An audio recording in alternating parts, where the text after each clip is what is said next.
ہم پر دہشت گردی کا الزام لگاتے ہو؟ ذرا تاریخ اٹھائیے. آپ کہتے ہیں جب سے پیدا ہوئے ہیں آپ نے دہشت گردی دیکھی ہے. آپ نے یہ لسانی فسادات نہیں دیکھے؟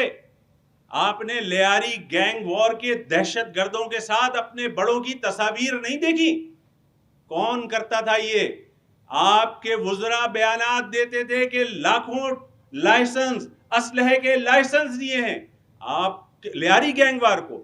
آپ کو یہ سب کچھ نظر نہیں آتا بچپن سے؟ آپ کو دہشت گردی نظر آتی ہے؟ تاریخ اٹھا کر دیکھیے الذوالفقار کہاں سے نکلی تھی. تاریخ اٹھا کر دیکھیے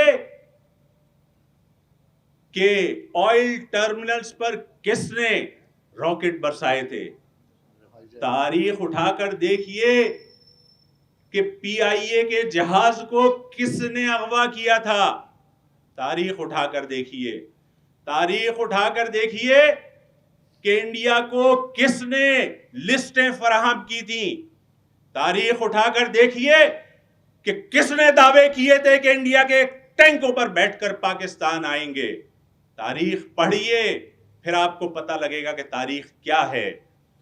آپ کے وزیر اعلیٰ صاحب سندھ اسمبلی کے اندر کھڑے ہو کر جذبات میں آ کر منہ سے جھاگ نکالتے ہوئے بیانات دے رہے ہیں اور دھمکا رہے ہیں، اور اسی جوش خطابت میں آپ کے وزیر اعلیٰ صاحب یہ بھی فرما رہے ہیں کہ ایسے حالات پیدا نہ کرو کہ لوگ کچھ اور سوچنا شروع کر دیں. کیا ہے اس جملے کے پیچھے؟ اس جملے کا مطلب کیا ہے؟ ذرا وضاحت کیجئے وزیر اعلیٰ صاحب. پاکستان کی سلامتی کو دھمکی دے رہے ہیں آپ، اور آپ کو ہم یہ بات بتا دینا چاہتے ہیں. ہمارے اوپر آپ الزام لگا رہے ہیں کہ ہم پاکستان توڑنے کے نعرے لگاتے. جس نے ہمارے یہاں پاکستان توڑنے کا نعرہ لگایا ہم نے اس سے علیحدگی اختیار کر لی. آپ بتائیے ابھی پچھلے دنوں اس شہر کراچی کے اندر کلچرل ڈے کے نام پر جو دھینگا مشتی ہوئی ہے، جو کچھ یہاں پر کھیل کھیلا گیا ہے، آپ کو نظر نہیں آیا؟ آپ کے سیون میں سندھو دیش کے نعرے لگے ہیں، پاکستان مرد آباد کے نعرے لگے ہیں، پاکستان کے جھنڈے کو جلایا ہے. وزیر اعلیٰ کی حیثیت سے آپ نے کتنے لوگوں کے خلاف ایف آئی آر کاٹی اور کتنے لوگوں کو گرفتار کرا.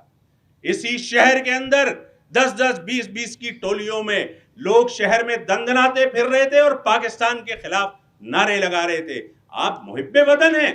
اگر محب وطن ہیں تو بتائیے کسی ایک کے خلاف بھی آپ نے ایف آئی آر کاٹی ہو.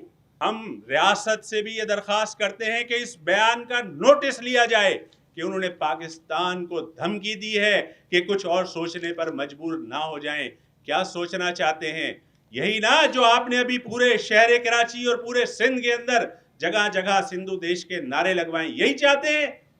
ہمیں یاد ہے بے نظیر صاحبہ کا جب سانحہ ہوا تھا تو اس شہر کراچی اور سندھ کے دیہی علاقوں میں بھی آپ کے لوگوں نے کیا ظلم اور بربریت کا بازار گرم کیا تھا. 2700 سے زائد گاڑیوں کو جلا کر راکھ کر دیا تھا. کیا کیا اس کے بعد آپ کی حکومت نے؟ کسی کو گرفتار کیا؟ بیک جنبش قلم تمام مقدمات آپ نے حکومت بناتے ہی ختم کر دیے. یہ نعرے لگا رہے تھے کہ ادھر ہم ادھر تم، اور ٹانگیں توڑ دیں گے جو مشرقی پاکستان گیا. ہم نے اس وقت بھی اس پاکستان کو بچانے کے لیے ہمارے جو آباء و اجداد وہاں رہتے تھے انہوں نے 8 لاکھ جانوں کی قربانی دی ہے. آج بھی 2.5 لاکھ وہاں پر کیمپوں میں سسک رہے ہیں. کوئی ان کی سنوائی نہیں ہے. تو ہمیں کسی سے سرٹیفکیٹ نہیں چاہیے اپنی حب الوطنی کا. سندھ کے شہری علاقوں کے لوگوں نے ہر الیکشن میں آپ کا منہ کالا کیا ہے، آپ کا منہ کالا کیا ہے، اور آپ اسی بات کا شہری علاقوں سے انتقام لیتے ہیں. اسی بات کا آپ انتقام لیتے ہیں. اب بلاول صاحب نے بھی اور سندھ کے وزیر اعلیٰ صاحب نے بھی تانا دیا ہے کہ ہم اکثریت میں ہیں، آپ اقلیت میں ہیں. بلاول صاحب آپ پھر مردم شماری کرا لیجئے، آپ کو پتہ لگ جائے گا کون اکثریت میں ہے اور کون اقلیت میں ہے. اور جہاں تک آپ بات کرتے ہیں اقلیت کی، تو یہ وہی اقلیت ہے کہ جس نے جواہر لال نہرو کے منہ سے چھینا تھا یہ پاکستان۔ اقلیت میں تھے، 20 لاکھ جانوں کی قربانی دے کر یہ پاکستان بنایا تھا۔ آپ کے وڈیرے اور جاگیردار، میں مظلوم ہاریوں کی بات نہیں کر رہا، آپ کے یہ جو وڈیرا گینگ ہے یہ اس وقت بھی انگریزوں کا غلام تھا۔ ہم نے آزادی دلائی ہے آپ کو۔ آپ اقلیت کی بات کرتے ہیں اور اکثریت کی، آپ کو اکثریت کے حوالے سے یہ لگتا ہے کہ اکثریت کی بنیاد پر فیصلے ہونے چاہیے، تو ذرا تاریخ پر غور کیجئے۔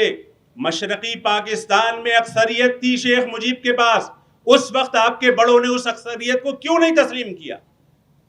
اس وقت آپ کو وہ اکثریت نظر نہیں آ رہی تھی، اور آپ کے اسی طرز عمل نے اس پاکستان کو دو لخت کیا، اسی طرز عمل نے، اور آج بھی آپ اسی کے اوپر چل رہے ہو اور وہی ساری سیاست کر رہے ہو۔ پکا قلعہ حیدرآباد کے اندر مظلوم خواتین اپنے سروں پر قرآن لے کر آ رہی تھیں، آپ کی ہی حکومت تھی اور آپ کی ہی پولیس تھی کہ جنہوں نے ان کے سینوں پر گولیاں چلائی تھیں۔ یہ نفرت اور لسانیت کی سیاست آپ کرتے ہیں۔ حیدرآباد یونیورسٹی کے خلاف آپ کے وزراء بیان دیتے ہیں کہ ہماری لاشوں پر یونیورسٹی بنے گی۔ اس یونیورسٹی کے اندر کیا صرف اردو بولنے والے تعلیم حاصل کریں گے؟ سب کے لیے ہے، لیکن آپ کی نفرت اور تعصب اس حد تک ہے کہ آپ کہتے ہیں کہ ہماری لاشوں پر یہ یونیورسٹی بنے گی۔